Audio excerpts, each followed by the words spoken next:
This is it. After 9 games, the Region 4 championship will be decided on Thursday night when undefeated Lone Peak invades the hostile realm of Herriman. The Mustangs have never won an outright region title. Is this the year? After opening the season with 2 consecutive losses, they've reeled off 7 straight wins. The recipe? Defense. Unabashed and unfiltered defense. Will it be enough to stop the Knights, who have plundered and pillaged opponents by an average of 28 points per game? The season kicked off 61 days ago. It will take one more to determine the number 1 seed.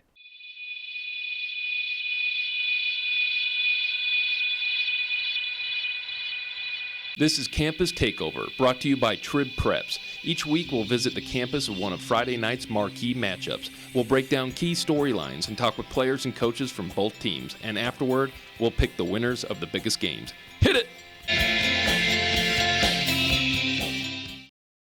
Deal us a pair of 3. Each episode will highlight 3 breakout players and 3 surprise teams that caught our attention from the previous week.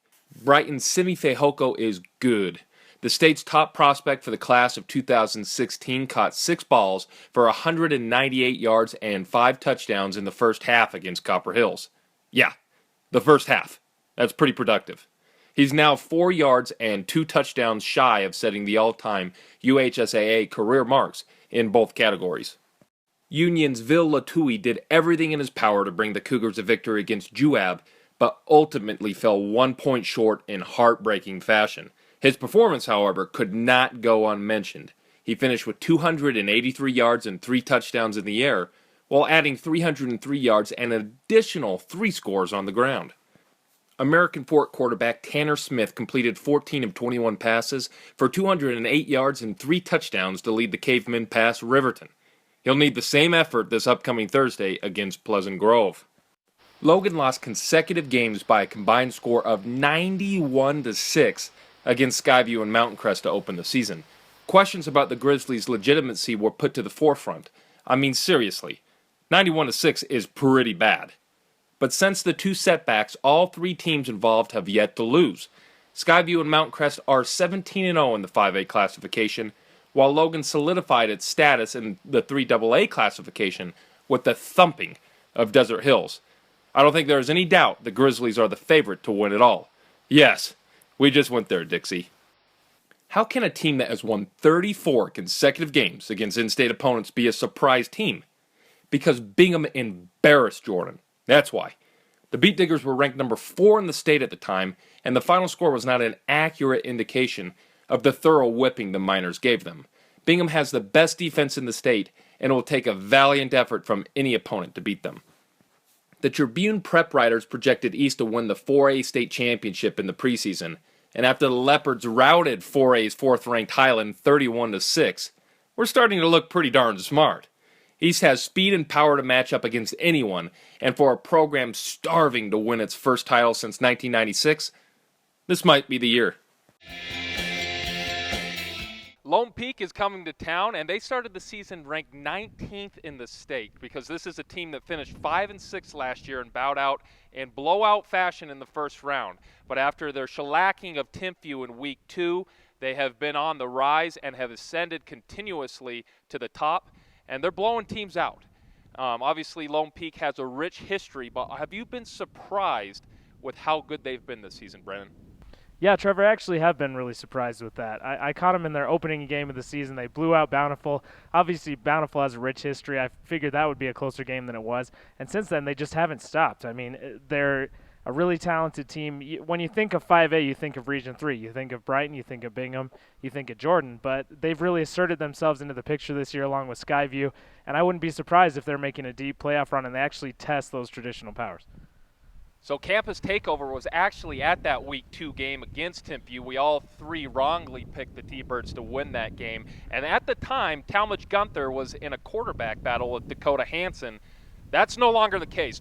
Gunther is one of the better quarterbacks in the entire state. His numbers are quite ridiculous, actually. What do you like about his game? What makes him so difficult to defend? I think you have to look at 2 things. There's obviously the yardage. There's obviously his talent, but he's accurate. He's completing 68% of his passes, and he doesn't turn the ball over. He only has 2 interceptions to 22 touchdowns this year. Most importantly, I was really surprised by this, but he's accounting on average for 205 yards of offense for their team per game. So not only is he a rushing threat, he's a throwing threat, and he's obviously going to be a huge factor in this game. So unlike Lone Peak, Herriman's success was expected. They started the season ranked 6th in the state, but then they started the season with setbacks against Brighton and Bingham. Both those games were decided in the fourth quarter. Now, Tom, Dustin Pierce told you that he never believed his team was flying under the radar. Do you believe that? Yes, I certainly believe his team was flying under the radar. You lose 2 games, it drops you out of the rankings, people quit paying attention to you. The unfair part of that is they only lost to Bingham 6-0, and we saw what Bingham did to Jordan's offense last week, and they only lost to Brighton by 2 points. So those were 2, if there can be a good loss, still when you lose your first 2 games of the season, you do fall off the radar a little bit. So we can talk ad nauseum about Herriman's dominance on defense. They're allowing 198 yards per game, only 12 points per game. But most importantly, they're not giving up any rushing yards, only 63 yards per game. We get it. The Mustangs can strap it up on defense, but can they score? That's the question. Can they score? I think scoring early is going to be a key for Herriman on Thursday night. If they get behind Lone Peak, they're going to be in trouble because they don't have the type of offense that can score quickly. It's more of a grinded out run game. They did pass a little bit in the game I watched them against, but their bread and butter is the running game. If they get behind, I think they're going to be in trouble. So one of the aspects that makes Lone Peak's offense so difficult to defend is Tyler Kapp at running back. He's a north-south runner. He only has 1 cut in his game usually. He's not going to make a lot of defenders miss, but he's going to blow them over. He's averaging 7 yards per carry. We talked about Gunther. What do you like about his game? You mentioned it, Trevor. I mean, the guy is getting almost a first down every time he touches the ball. 7 yards per carry. He has 575 yards on the ground this year, 6 touchdowns. He's physical. He's big. He can stretch the field a little bit. And the best thing about Lone Peak this year is they have Jackson McChesney to help as well. He's averaging 6.4 yards per carry. So it's kind of pick your poison. And obviously, Kapp is a huge weapon. So Gunther has thrown 22 touchdowns this season. Part of that reason is because of the success of the running backs. How do you feel about Herriman's secondary, Tom? Do you think they can match up in man coverage so their linebackers and their defensive line can focus on stopping the run? I'm going to say it again. Bingham 6, Herriman nothing. Bingham was only able to put 6 points on this team. This is a very good defense. Brighton with Simi Fehoko, who might be the best player in the state, was held under 30. I think Herriman's defense can play with anybody. So, Brendan, what is it going to take for Lone Peak to win this game? Between Talmadge Gunther and Tyler Kapp, they've got to control the line of scrimmage. They've got to be able to run the ball, and both of those guys are going to have to get out in space for a couple of big plays. The interesting thing I saw is Lone Peak, again, kind of under the radar this year as far as the big boys in 5A, but they have the second most points in 5A with 362, behind only Jordan, and we know how explosive their offense is, and they have the lowest points given up in 5A at 112 behind Bingham, Davis, and Herriman. This is a well-rounded team. This is a strong team in almost every facet of the game, and I think as long as Gunther can get going, as long as Kapp can get going, and the defense can get a little bit of pressure, they'll be in good shape. Obviously, the key for Herriman is to score points. They need to score points. How do they do that? They do it primarily on the ground, but they can't sneak up with you on their passing game. They've got a decent quarterback who can pass the ball, but basically they're a ground team, and they've got to score early. We are here with Herriman coach Dustin Pierce's Mustangs are getting ready for a huge region clash that will determine the Region 4 champion. On paper and on film, Lone Peak's pretty good. What have you seen about them, and how do you get past them? Well, I mean, enough said with their record. I mean, they've played some good football teams. I think our region's amongst the best regions in the league. They're extremely fast, pretty physical. They have weapons all over the field offensively and defensively. They put you in some awkward situations, like teams we've seen in the past, and they're able to do some things just because of their speed. Now, obviously, you're not starved of talent either. This is a very good Herriman team. What do they have? What do they have to do to beat you? I mean, that's not an easy task. I don't think it's a secret. It's a different animal playing us. We run the football well. We're not going to spread you out. We're going to get downhill on you, and if we try to turn it into a street fight, and that's our deal. We want to be as physical as possible and, get the ball into the hands of our best players, which are our running backs, in my opinion, with Strasters and Brig Rush and Noah Vea and, Jake Judkins. They've all done a good job for us all year. And, there's a different element that we'll release a little bit and coming up here with some of these guys too. I mean, it's been a fun team. How important is it for you to score early? These guys usually put up a lot of points, and you've played some teams that do that and have stopped them. But you don't want to get behind in this game, do you? It's extremely important for us to come out and make sure that we don't give up anything early. We've got to keep things in front of us and, just play solid defense. If we play our game, and I think that's been a little bit of a downplay for us. I think our defense has really played well this year. We've done some nice things defensively. Noah Vea has 11 interceptions. We've had 4 pick sixes called back for touchdowns. I mean, we're in good position defensively. We just don't want to give up any big plays. You opened the season with 2 losses in 2 games that you had a chance to win in the fourth quarter. But starting 0-2, do you think this program kind of went under the radar, or do you think you were always on everybody's list as a team to beat? I think it can go both directions. I think, coming off the year we had last year with the amount of kids that we sent out on scholarships last year, I knew what type of team we'd have. I knew that we'd struggle early because we had some inexperience up front. I knew it was the best back 7 defensively and skill position kids that I've ever worked with, with the exception of the quarterback situation, which has turned out great for us. It's been really neat to see these kids progress every week, and I'm still waiting for us to play our best football game. So Herriman has never won an outright region championship. Shared a couple. What would it mean for this school to get that outright championship?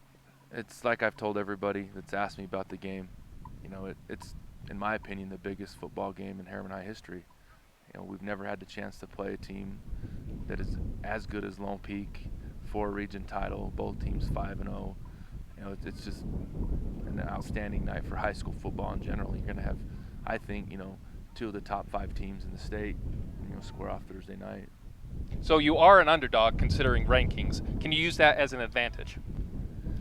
I think any coach can take that and play his cards right with his kids and, and talk about being the underdog. And I said it before in there. I mean, there's people that question us right now. Are we really as good as our record shows? And I love it. My kids love it.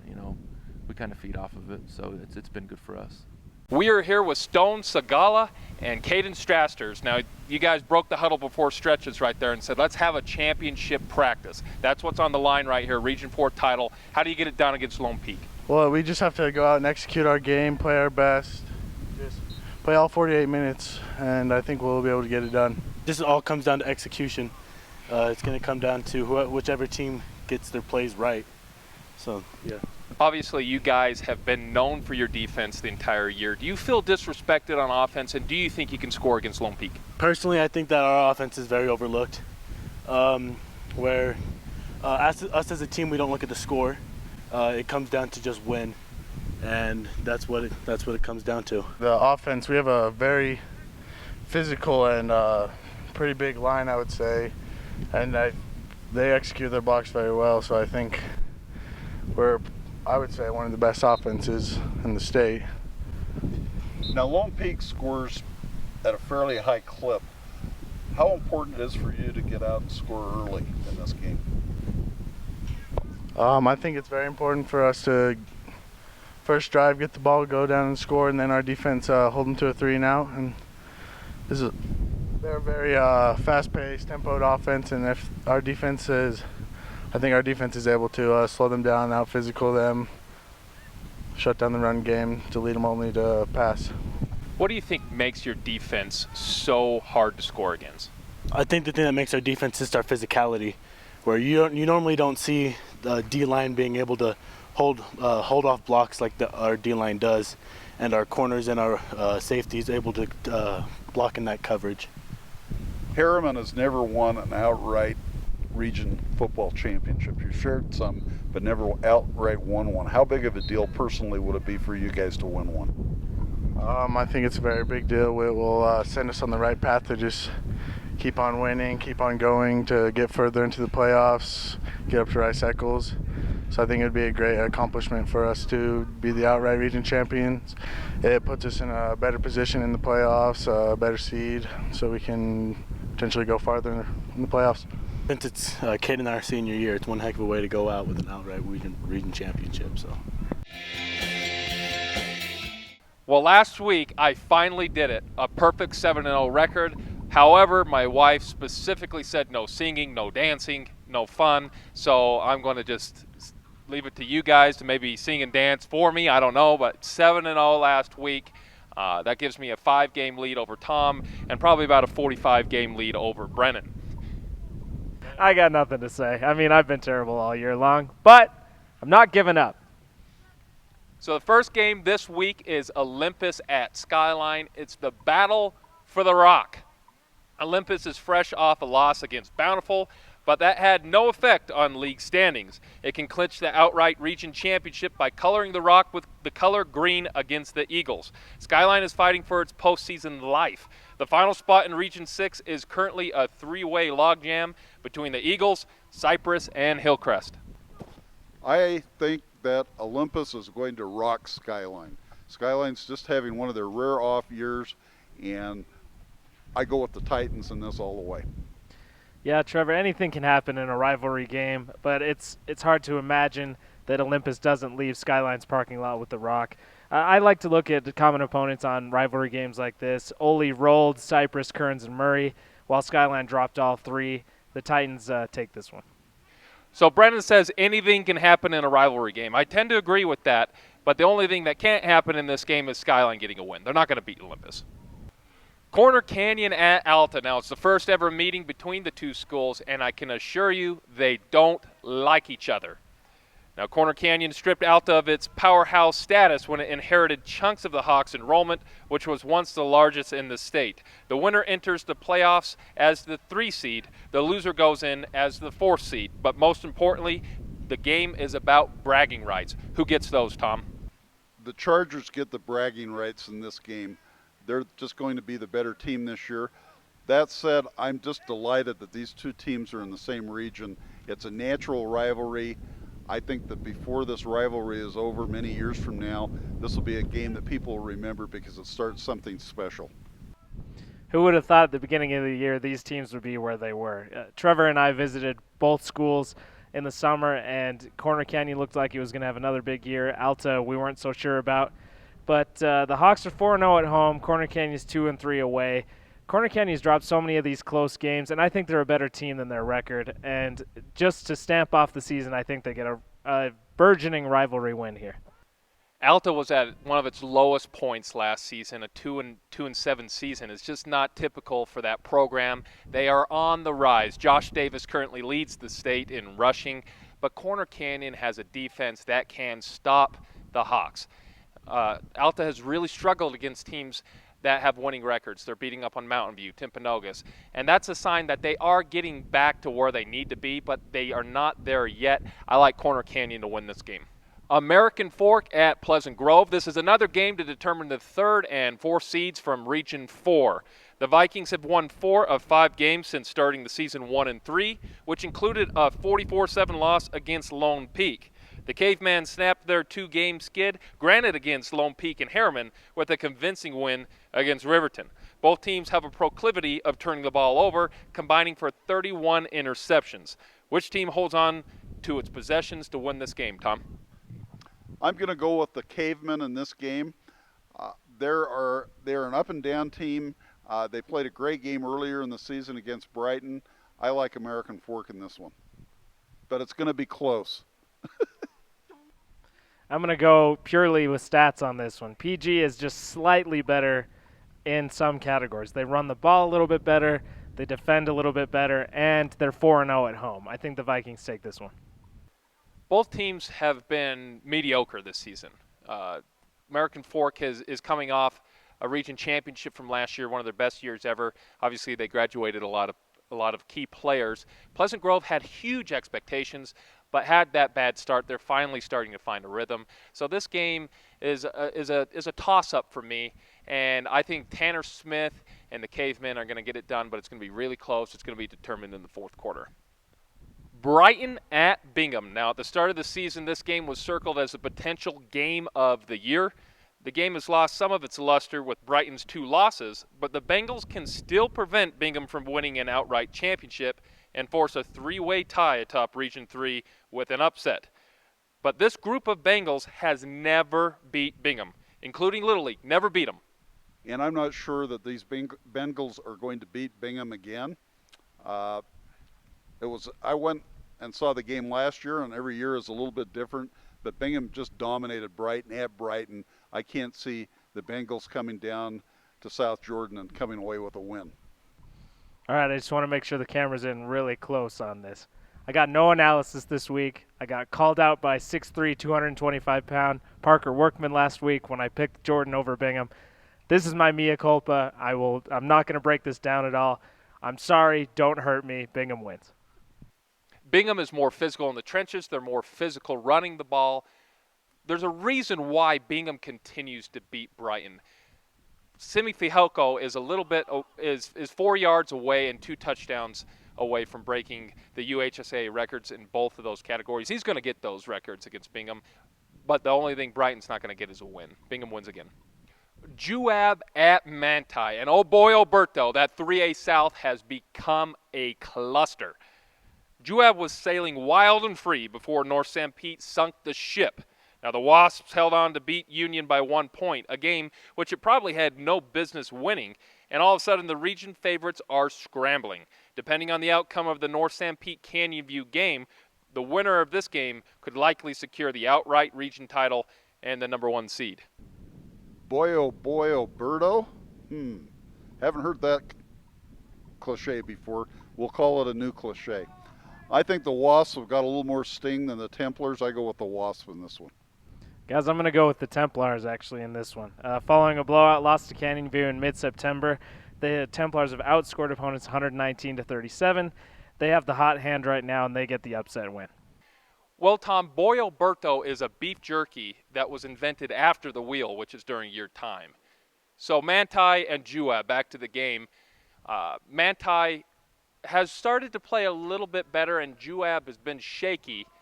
But I still think the Wasps are a more talented team at this point in the season, and I do think they win the outright region championship. Mountain Crest at Skyview. Now, the former Region 5 buddies are collectively 17-0 this season. I don't have to explain it to the non-math majors. The winner of this game will earn the crown from Region 1. Skyview was projected to win the title and has spent the majority of the season in the top 5 and the last several weeks as the second-ranked team in all the land. Now, Mountain Crest was perceived as an improved bunch. You think? The Mustangs are winning with offense and defense. This has all the makings for a special game. This is another one of those great rivalry games.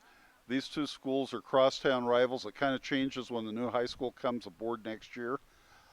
I like Skyview in this game.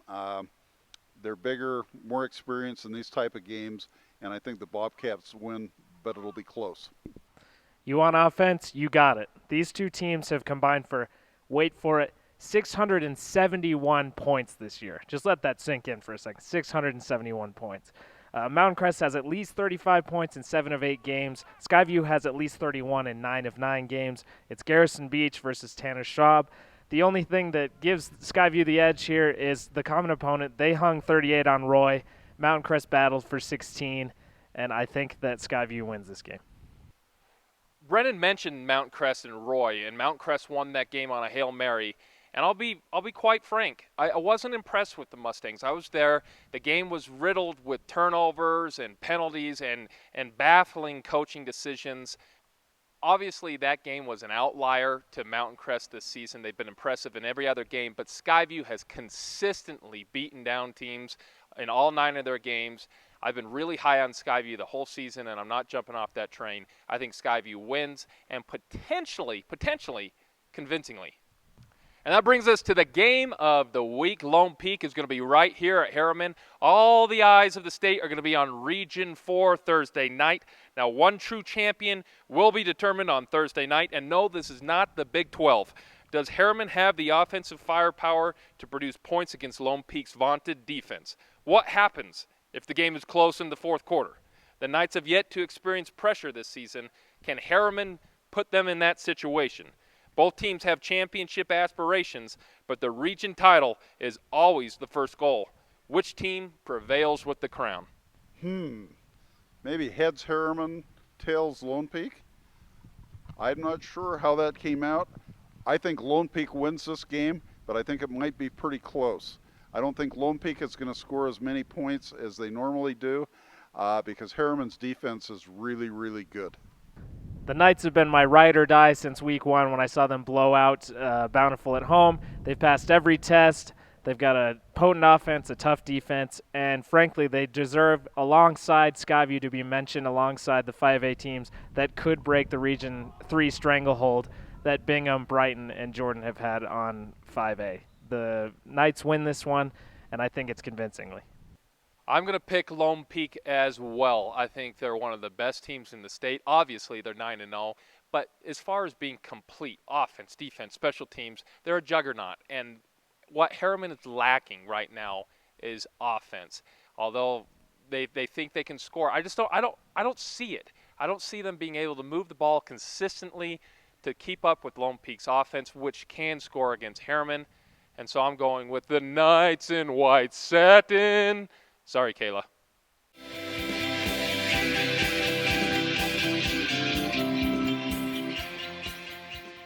And that's going to do it for us here. It's amazing. This is the final show of the regular season. Don't leave us. We're going to be in the postseason as well. We're going to reset the pick'em standings, and we're going to be picking every single game, 1A to 5A. Doesn't matter. We're going to pick them.